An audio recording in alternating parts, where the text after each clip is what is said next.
నమస్తే, welcome to Sujata's world. ఈరోజు మన పెరటి తోటలో మందారాలు చూద్దాం.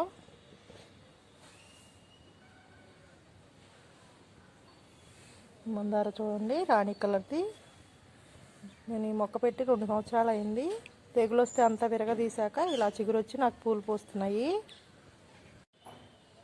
చిట్టి మందార నేను నర్సరీలో తెచ్చి పెట్టుకున్నాను. ఈ మొక్కని మొక్క పెరిగే కొద్దీ పువ్వు కూడా పెద్దగా పూసి చాలా బాగుంటుంది.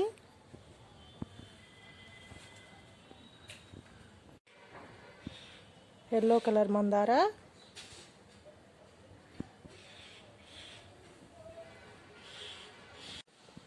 ఈ పింక్ మందార 9కి 9:30కి అలా విచ్చుతాయండి. పొద్దున్నే విచ్చుకోవు, సాయంత్రం 7 వరకు ఉంటాయి. ఇవి అలాగే విచ్చుకున్నవి ముడుచుకోకుండా. నాటు మందార, మందార కలర్స్ అన్నీ రాకముందల ఈ నాటు మందారే పూజకి బాగా వాడుకునేవారు పాత రోజుల నుంచి. నేను పూజకి వాడితే మంచిదని ఈ మందార కూడా పెట్టుకున్నాను. మన పెరటి తోటలో పూసిన 5 రకాల మందారాలు కోసాను.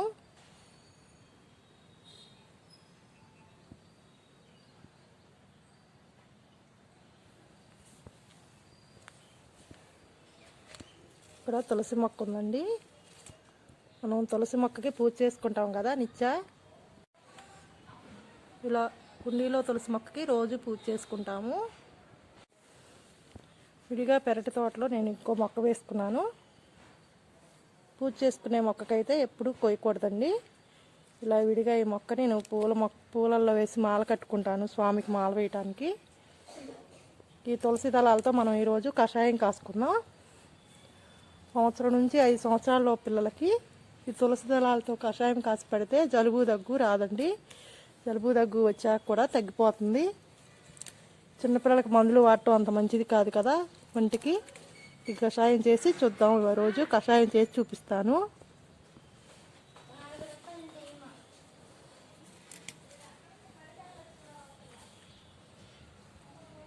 చూడండి మన పూలు, తులసి దళాలు ఎంత అందంగా ఉన్నాయో మన ట్రేలో. మన పెరటి తోటలో తులసి దళాలు కోసుకున్నాం కదా, ఇలా కాళ్ళ తీసేసి ఆకుల వరకు నీట్గా చేసుకోవాలి.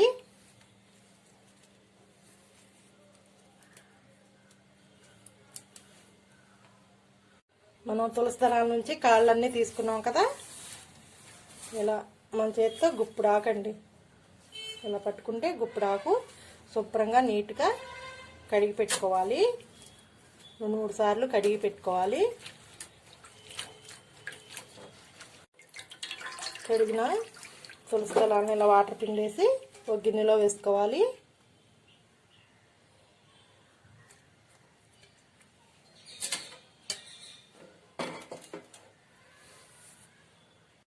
తులసి దళాల్లో ఒక 7-8 లవంగాలు. ఈ లవంగాలు వేయటం వల్ల వేడికి మన పిల్లలకి జలుబు దగ్గు తొందరగా తగ్గిపోతుంది. తులసాకు ఘాటుకి ఈ లవంగాలు ఘాటు వేడికి మనకి టానిక్లు కూడా ఇలా పనిచేయవండి, అంత బాగా పనిచేస్తాయి. మీరు ఒకసారి ట్రై చేసి చూడండి, చాలా బాగా పనిచేస్తుంది. మా మనవరాలకు చిన్నప్పుడు జలుబు దగ్గు చేసి చలికాలం వర్షాకాలం అస్సలు తగ్గేది కాదండి. మాకు ఇలా మా చుట్టాలు చెప్పారు, ఇలా కషాయం కాసి పడితే వెంటనే తగ్గిపోద్దని. ఒక 2-3 రోజులు పట్టాక తగ్గిపోయింది.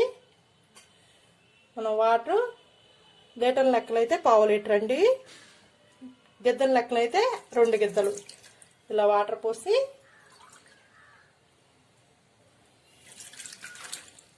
అంతా ఇలా కలుపుకోవాలి. కలుపుకున్నాక స్టవ్ వెలిగించి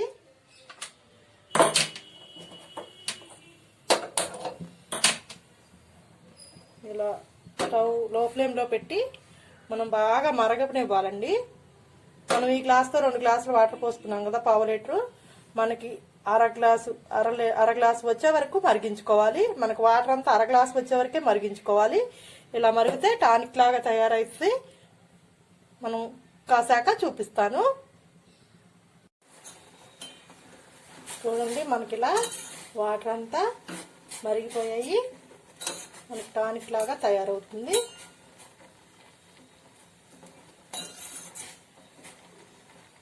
మనం స్టవ్ ఆఫ్ చేసి వడపోసుకుందాం ఈ తులసి దళాన్ని.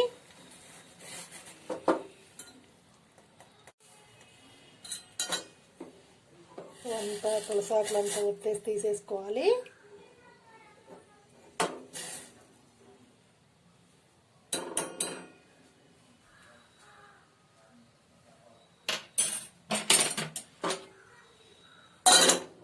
చూడండి, మనం అర గ్లాస్ వచ్చే వరకు మరిగించుకోవాలన్నాను కదా, మనకు అలాగే వచ్చాయి.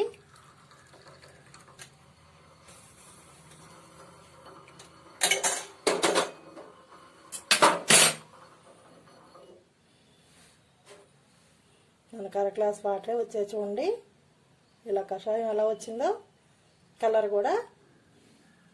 నేను ఇలా కాసుకున్న కషాయాన్ని ఇలా గాజు బౌల్లో నిల్వ పెట్టుకుంటాను. ఒక వారం రోజుల వరకు నిల్వ ఉంటాయండి ఇవి. ఇలా తులసి కషాయం ఒక స్పూను, టేబుల్ స్పూన్ ఉంది కదండి, స్పూన్తో స్పూన్ తీసుకుని ఇలా గిన్నెలో వేసుకోవాలి. ఉత్తగా కషాయమే అంటే పిల్లలు తాగలేరండి, ఘాటుకి ఏడ్చేస్తారు.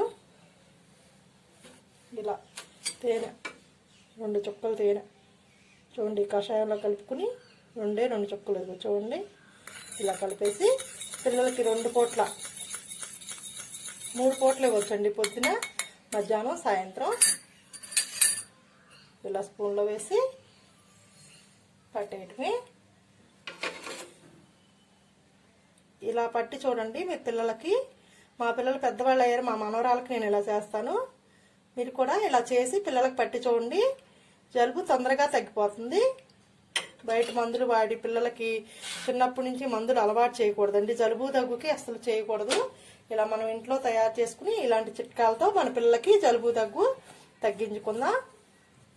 చూసారు కదా మన తులసి కషాయం ఎలా చేసుకున్నామో పట్టే విధానం. మీరు కూడా తప్పక ట్రై చేయండి.